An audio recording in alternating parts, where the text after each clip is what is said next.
শুভ সকাল। সকালকে জানাই আমার আন্তরিক প্রীতি, শুভেচ্ছা ও ভালোবাসা।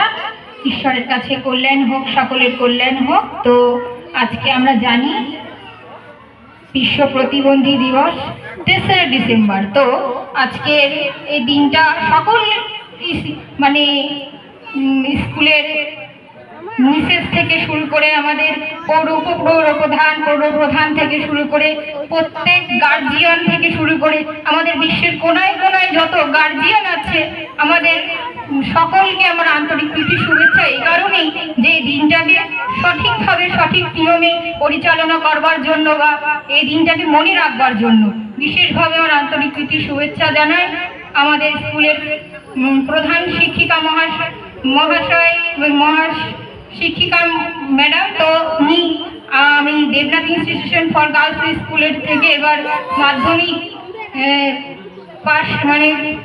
পাশ করেছি। তো ওনার বিশেষ সহযোগিতা আমার জীবনের পথে এগিয়ে নিয়ে যেতে অনেক উন্নতি করেছে। তো এই জন্য আমার অনেক অনেক শুভেচ্ছা ও ভালোবাসা জানাই। উনি হয়তো শুনছেন।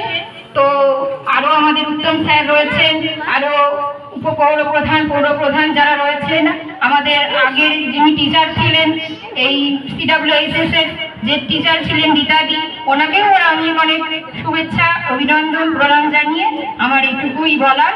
তো আজকে যেহেতু বিশেষ প্রতিবন্ধী দিবস উপলক্ষে আমরা উদযাপন করছি, তো বিশেষভাবে আমার মনে পড়ে গেল। তো সরিতাদি আমাদের যেটা ছিলেন, উনি আমাদের ভীষণভাবে এগিয়ে নিয়ে যেতে সাহায্য করেছেন। উনি ওনার এক একটা শিক্ষা যেন আমাদের এখনো মনে করিয়ে দেয় যে ওটা প্রতিবন্ধীকতার মাঝেও যে নিজেকে তৈরি করা, কিভাবে নিজের উচ্চাকাঙ্ক্ষা, নিজের জীবনটাকে নিজে সুন্দর করে তৈরি করা দিদির কাছ থেকে আমি শিখেছি।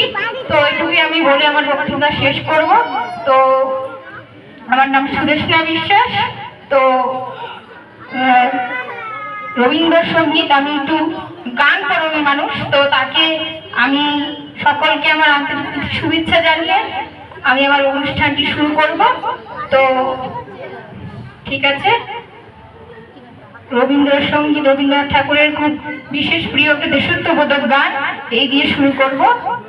তো কবিগুরু রবীন্দ্রনাথ ঠাকুর কি বলছেন শুনি।